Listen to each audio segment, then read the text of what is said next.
Evolve, the first-person/third-person shooter Monster vs. Hunters asymmetric multiplayer game from Turtle Rock Studios that had a retail release in February of 2015, went into a free-to-play beta a month ago and has been renamed Evolve Stage 2. I decided to install the game on my PC to check out what had changed and see if I found the game as enjoyable as I did when I originally beta tested it before initial launch, posing the question, how is Evolve now that it's free to play?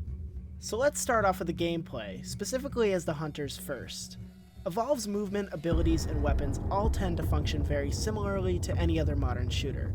There are modifiers that change cooldown durations, move speed, health regen, etc., but for the most part, if you've played a Call of Duty game in the past 2 years, you probably know the drill here.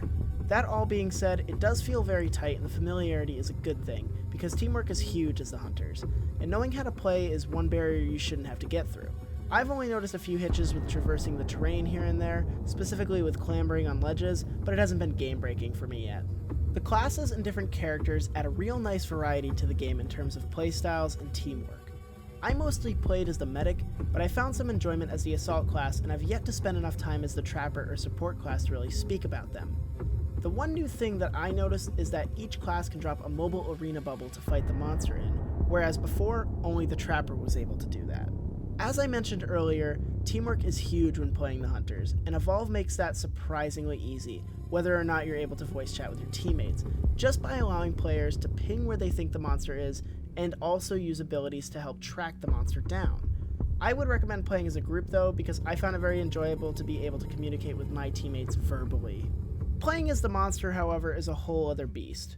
First of all, you are spending the entire match alone trying to level yourself up by eating AI mobs, while also trying to stay hidden and running away from the Hunters. Your end goal is to get to level 3 and then take out the Hunter's core, which is usually in a central location on the map. The gameplay itself is pretty tense, but not much has changed since the game has launched. You are still playing as a big tanky monster in third person that has a lot of mobility. In terms of balance, I don't have many complaints. I feel like the game is in a really good spot right now, but that maybe a monster or two are a little too overpowered, specifically the Elder Kraken, but I couldn't tell if that monster was overpowered or if the people playing it were just very good. Overall, my games were at a pretty even win-loss ratio. As of right now, finding a game takes no time at all, and the matchmaking feels like it's finding me people of similar skill, which feels really good.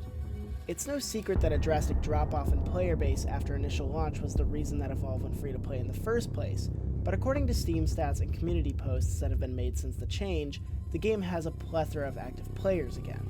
I have no idea how much staying power the game has though. If the paying community dropped off as fast as it did before, who's to say it won't happen again, especially once the beta portion ends and the microtransactions make their way into the game. These microtransactions haven't been added in yet, but it's pretty evident that they will be for the silver key currency that is used to unlock characters, skins, and upgrades in the game. I don't have much else to say about that, other than it does seem fairly easy to earn silver keys just by playing the game and doing challenges, so it may be unnecessary to spend any money at all. I'm not sure if there will be any paid DLC from this point on besides new characters and skins, but even in the 2 weeks since I've started playing, a co-op mission called The Deepest Dark has been added where players face off against an AI monster and features all new mechanics. Turtle Rock promised to add more of these free additions to the game over time, which seems to be getting a positive reception from the community. My overall enjoyment of Evolve Stage 2 was very positive.